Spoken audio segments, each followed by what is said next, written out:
The current interest rate right now is a hot topic no matter where you live, and in this video, I'm going to discuss why the changing interest rates affects both sellers and buyers. Hi there, my name is Michelle, and if we haven't met yet, I'm a local realtor in the greater Seattle, Washington area, and this channel is dedicated to helping people just like you figure out what's your next move.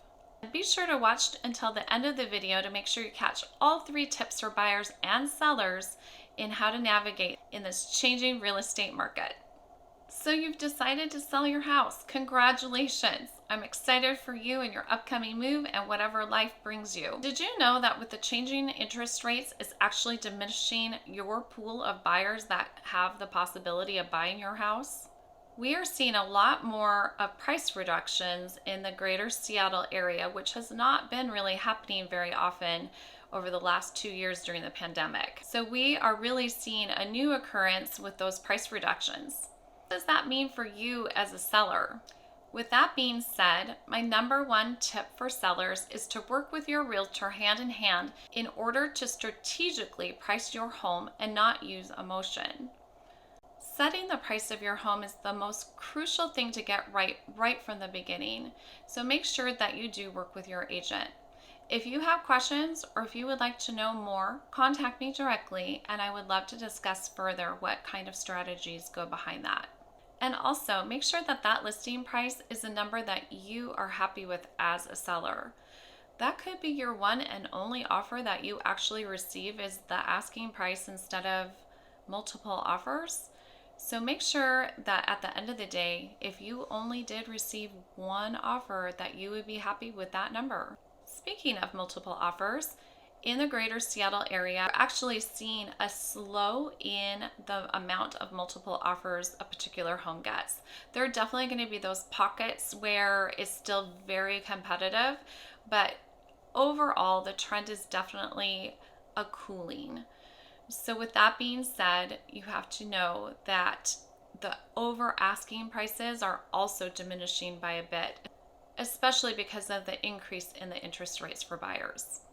With homeowners having gained so much equity in their home values over the past few years, the leveling off and the cooling down in the market is actually a good thing for affordability issues for buyers. That really does sum up why you should be listing your house accurately and realistically right from the very beginning, because once your house first comes on the market is when you really gain your big momentum, and so you don't want it to fizzle out by an overpriced house that's just going to sit there for maybe even 30 days and not have any showings. With the mention of home prices, my first tip for buyers is to connect with your lender. If you have been pre-approved by your lender already, awesome job. You are on your way to becoming a homeowner. But with that being said, if your pre-approval letter is dated even a couple months at this point, it's definitely time to revisit and go over to see how the interest rates have changed and if it has decreased your buying power. As the interest rates go up, it definitely has an impact of what your affordability on a home price will be. Having that new budget is crucial to communicate with your real estate agent. If you are listing your house, make sure that you really step back and take a look at your house through the eyes of a potential buyer, because that is really what your ultimate goal is to get someone to come in and purchase that home of yours. A lot of buyers have a tighter budget regarding what kind of repairs that they are actually going to be able to afford to do when they first move into their new home. If the buyer can't afford to do the repairs that are going to be needed to move into the new home, that is going to cause them to maybe look at a different home that looks a little bit shinier and maybe a little bit lower in price and not go as high as they possibly can. Definitely seeing a trend with buyers not just putting down an offer on the first day, and they are being more selective. Buyers, on this same topic, leading into my tip number 2 for you, with more inventory becoming available, don't feel like you have a ton of time to just kick back and decide, maybe I want this house, maybe I don't, maybe I'll put an offer in and sit on it for maybe a week. Things can change very quickly, even within a day. A house might not have had offers for 28 days, and all of a sudden, the listing agent will get 3 offers in one day. I should know, it's happened to me before. It might not feel as an intense of a Seattle market right now, but the longer you take, the longer risk you're also taking with the increase in interest rates. As I've said before, the increase in the interest rates decreases your amount of buying power. So it's really impacting you on a whole bunch of different ways.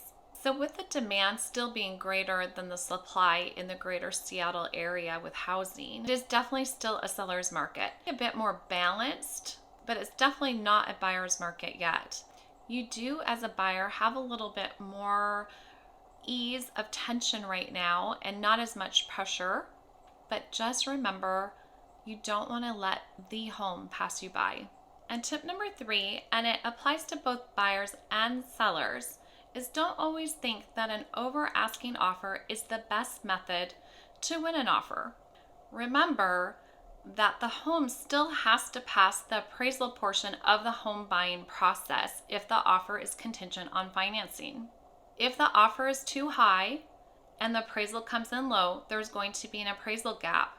And that appraisal gap is going to have to be addressed and going to have to be negotiated between the buyer and the seller. Somebody is going to have to cover that difference, come down in price, or pay out of pocket. So the appraisal gap is one issue that you want to think about as both a buyer and seller, and knowing that it could kill your deal. There are many creative ways to entice a home buyer or to entice a seller to think that your offer is the best offer. And talk to your agent for other ideas. And if you don't have an agent, make sure to connect with me, and I would love to discuss different tactics. As you can see, it is a challenging time right now. And that's why it's super important to make sure that you have a team that you trust that is representing you. Make sure you know how your agent is communicating on your behalf as both a buyer and a seller. It's really surprising how many agents do not communicate on their client's behalf. And this is the thing that can make or break a deal at times. It is important to have someone who is local and knowledgeable about the area that you are buying or selling in. I look forward to continuing exploring the greater Seattle area with you and highlighting different communities, real estate trends, and tips and tricks to make your buying, selling, or relocating process that much easier. Please reach out with any questions over phone, text, or even email. And as always, make sure to comment below, like and subscribe so you're alerted when new videos like this on Thursdays come out. Until next time, we'll figure out what's your next move.